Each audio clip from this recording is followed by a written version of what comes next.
So the Samsung Galaxy S24 Ultra, this is gonna be the best way to showcase what the Samsung Galaxy S24 Ultra is capable of, or not capable of. We'll find out in a bit. But we're gonna go to Switzerland. It's gonna be a long drive, but it's definitely worth it to test out how the Samsung Galaxy S24 Ultra performs. Join me on the trip and let's see what it is capable of.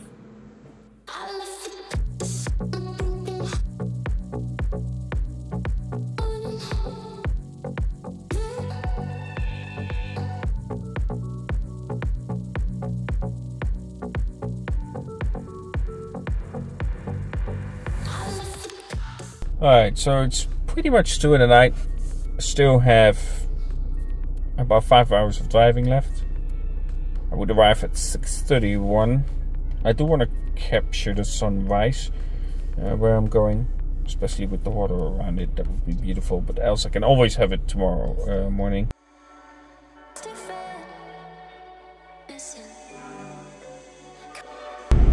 Holy shit. Those are mountains! And this doesn't do it justice, but...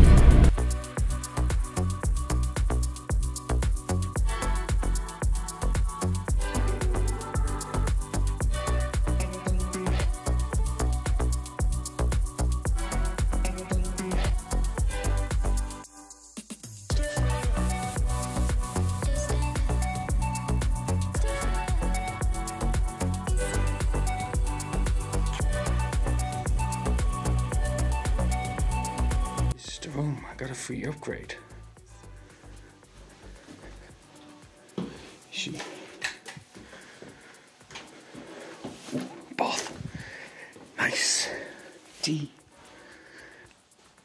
kind of a TV mirror. Don't know why, but the best thing is I get a balcony view. Holy shit! Vision camera in the beautiful Switzerland.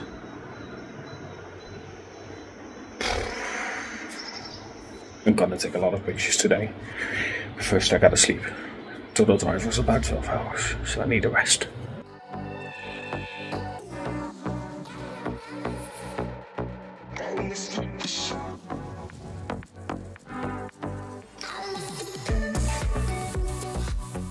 The Samsung Galaxy S24 Ultra, the flagship of what Samsung has to offer. While showcasing some point of view photography, let's discuss the Samsung Galaxy S24 Ultra and things that I've noticed during this trip. To begin with, the biggest thing I've noticed, and it's definitely a benefit to photography and what I want on every single phone, is that the screen is less prone to reflection. Whatever they have done with this coating really works well. This makes it a lot easier to take shots where I look down at the phone itself, because I can actually see what is going on the screen. And also, of course, what I like is the versatility in terms of camera setup. You go from ultra wide to telephone times 3 and of course periscope times 5. And you can even use the 10 times and it will still look pretty acceptable. But the biggest question is, how is Samsung's processing?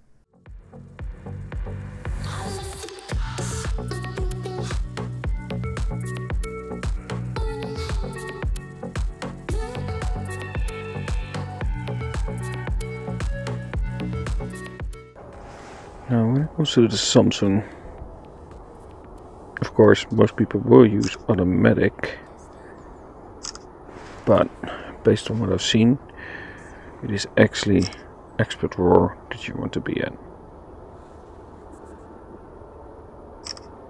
10 times zoom is decently capable.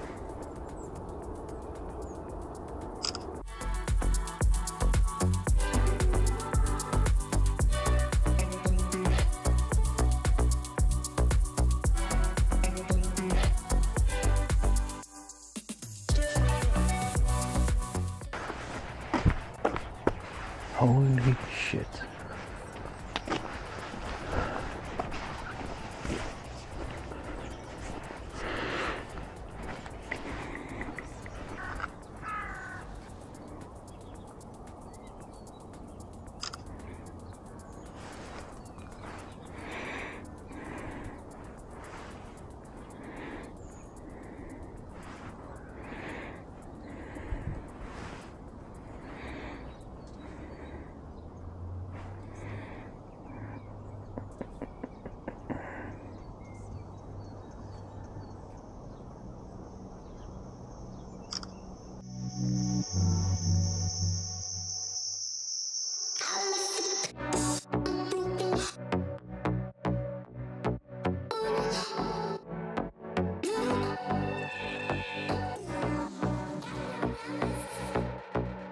Like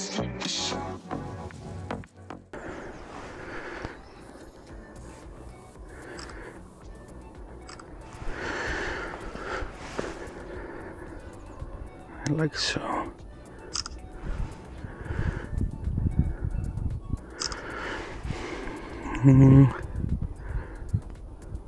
This is a really difficult shot. The sun's right behind it, and I cannot even look at it to give an indication on how hard this shot is for a phone. So the processing. I'm going to be honest. I feel here, if you use automatic mode and not the export RAW, it really falls short compared to what many others can offer, where it can even lose against cheaper devices or devices that are quite old. We'll get into that a little bit later. Images simply can look far too processed. They lose the soul of the shot. It has sharpening, softening, noise, and that all combined into one, resulting in images that can really disappoint compared to others. And this counts for video as well. Remove the competition and grade Samsung as a standalone device without comparing it. I think it's capable-ish of capturing some fine shots, but they need work. I need to edit these shots without a question, and then I think you can get some decent results. However, data that is lost or images that look washed out or anything like that is hard to recover. Yes, from time to time, the Samsung Galaxy S24 Ultra will provide shots that look stellar, but that's also because of the location that I'm at and the angles that I take my pictures at. Your hardware and software in this case are just a part of the story, but that's also the part where Samsung needs to work on, and that rumored update cannot come fast enough.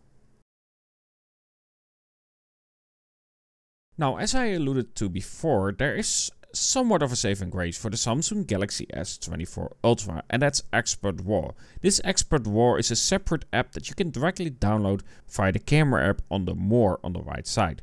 Now, of course, you can set up the scene itself in this, but you can also select automatic. It will still create shots that are more pleasing and has less of this processed look. And of course, editing these RAWs is also much nicer. But again, while the Samsung Galaxy S24 Ultra is capable and more capable in Expert RAW, it still has a long way to go to capture shots that you can compare to competitors like Xiaomi, Vivo and iQOO as well. Even though the latter of the two aren't the most natural in terms of producing images, as well, it still is far superior to what I can do on my Samsung. And that again is from someone who bought this phone. Because of your votes. Now, just to showcase what the Samsung is capable of in Expert RAW and then editing it, here are some shots that I've taken on the Samsung Galaxy S24 Ultra that I actually think look really good after editing them.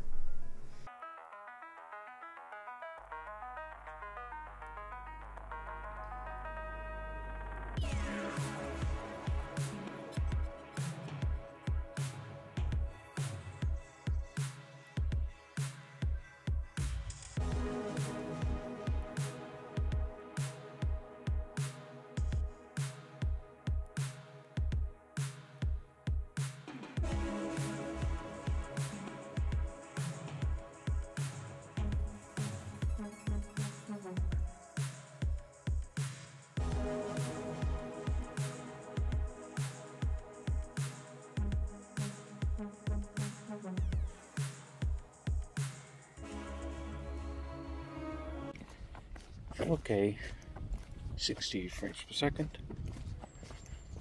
Of course, far more beautiful. And you can go to every lens.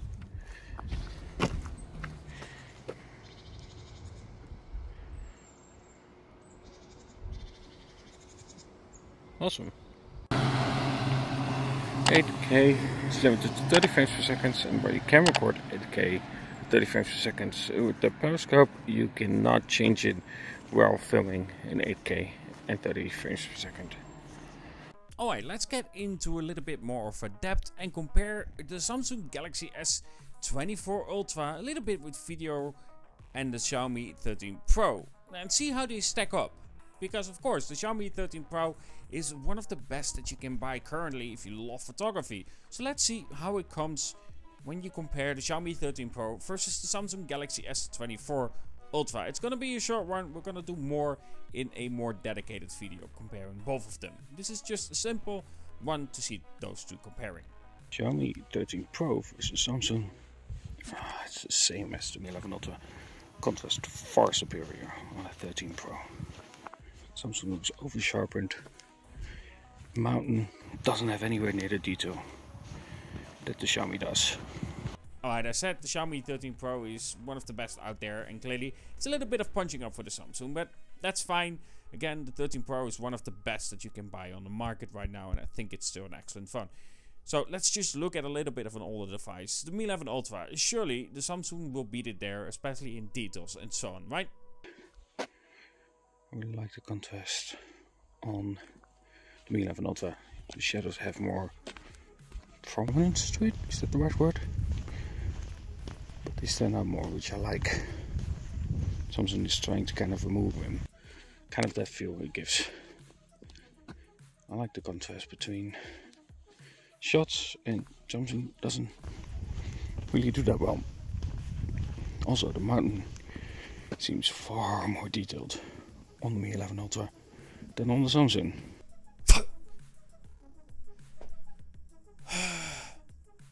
Well, at least it has 200 megapixels, which the other two don't have. It doesn't have 200 megapixel on, for instance, the Xiaomi 13 Pro, and neither does it have it on the Mi 11 Ultra. So there's nothing that it can really compare to, especially.